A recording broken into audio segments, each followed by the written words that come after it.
നമസ്കാരം, ഞാൻ doctor Jacqueline. പുതിയൊരു വീഡിയോയിലേക്ക് ഏവർക്കും സ്വാഗതം. ഇന്നത്തെ വീഡിയോയിൽ നമുക്ക് കുട്ടികളുടെ നെറ്റി പൊന്തിയത് എന്താണെന്നുള്ളത് മിക്കവാറും പാരൻസ് ചോദിക്കാറുണ്ട്. വളരെ ചെറുപ്പത്തിൽ നെറ്റി പൊന്തി, പക്ഷെ തിരുമ്മി കുളിപ്പിച്ചിട്ടൊന്നും ഇത് കുറയുന്നില്ല എന്നൊക്കെ ഉണ്ടെങ്കിൽ എന്തൊക്കെ ശ്രദ്ധിക്കണം, ഡോക്ടറെ കാണേണ്ടതുണ്ടോ എന്നൊക്കെ ഒരു വീഡിയോയിൽ നമുക്ക് മനസ്സിലാക്കാം. ചിലർക്ക് പാരമ്പര്യമായിട്ട് നെറ്റി പൊന്തിയിട്ടുണ്ടാവും.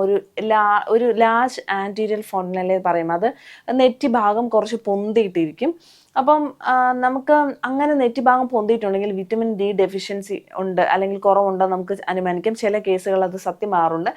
അങ്ങനെ പൊന്തിയിട്ടുണ്ടെങ്കിൽ റിക്കറ്റ്സ് എന്ന് പറഞ്ഞ അസുഖം വരാനുള്ള സാധ്യതയുണ്ട്. ഈ വിറ്റമിൻ ഡി ഡെഫിഷ്യൻസി ഉണ്ടെങ്കിലൊക്കെ ബോൺസ് ഒക്കെ വീക്കാവും, സോഫ്റ്റ് ആവും അങ്ങനെ. അപ്പോൾ അങ്ങനെ നമ്മുടെ ഐബ്രോസിൻ്റെ ബോൺസ് ഒക്കെ ഭയങ്കര പ്രൊമിനൻ്റ് ആയ പോലെയൊക്കെ വിറ്റമിൻ ഡി ഡെഫിഷ്യൻസിയിൽ കാണാറുണ്ട്. കണ്ണൊരു കുഴിഞ്ഞ പോലെ ഇരിക്കുന്നതൊക്കെ തോന്നാറുണ്ട്.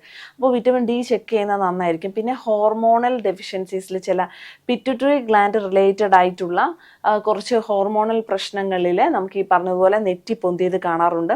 അപ്പോൾ ഫേസിൻ്റെയും ജോയുടെയും അതുപോലെ തന്നെ ബോൺസ് ഒക്കെ കുറച്ച് പൊന്തിയിട്ടും കാലും കൈയൊക്കെ കുറച്ച് ബോൺസ് വലുതായിട്ടൊക്കെ ആണ് ഈ ഒരു പ്രശ്നത്തിൽ കാണാറുള്ളത്. എനിക്കൊന്ന് ഗ്രോത്ത് ഹോർമോൺസ് കൂടുതലായിട്ട് പ്രൊഡ്യൂസ് ചെയ്യുന്നു എന്നുള്ളതുകൊണ്ട്, അതുകൊണ്ട് തന്നെ ഹോർമോൺ റിലേറ്റഡ് ആയിട്ടുള്ള പ്രശ്നങ്ങളിലും നെറ്റി പൊന്തിയത് കാണാറുണ്ട്.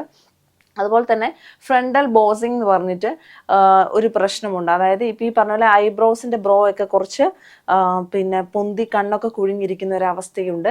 അതും ഒരു മെഡിക്കൽ കണ്ടീഷൻ തന്നെയാണ്. അപ്പം ഇത്രയും കാര്യങ്ങളിലാണ് മിക്കവാറും നെറ്റി പൊന്തി കാണുന്നത്. ചിലർക്ക് പാരമ്പര്യം തന്നെയാണ്, അച്ഛനും അമ്മയ്ക്കും ഉണ്ടെങ്കിൽ അതുപോലെ മോൾക്കും അല്ലെങ്കിൽ മോനും ഉണ്ടാവാറുണ്ട്. അപ്പം ഇതിലേതാണ് എന്ന് മനസ്സിലാക്കണമെങ്കിൽ തീർച്ചയായിട്ടും നിങ്ങളൊരു ഡോക്ടറെ കണ്ട് ആ കുട്ടിയെ കാണിച്ച് കഴിഞ്ഞിട്ടുണ്ടെങ്കിൽ ഡോക്ടർക്ക് പെട്ടെന്ന് ആ ഒരു സയൻസ് ആൻഡ് സിംറ്റംസ് ഐഡൻറ്റിഫൈ ചെയ്ത് പ്രശ്നമില്ലാത്തതാണോ ആണോ അല്ലെങ്കിൽ പ്രശ്നമുള്ളതാണോ എന്ന് ഐഡൻറ്റിഫൈ ചെയ്യാവുന്നതാണ്. അങ്ങനെയാണെങ്കിൽ പെട്ടെന്ന് ട്രീറ്റ്മെൻറ്റ് കടന്നു കഴിഞ്ഞിട്ടുണ്ടെങ്കിൽ ഒരു പരിധിവരെ ഈ പ്രശ്നത്തിന് പരിഹാരം നേടാവുന്നതുമാണ്.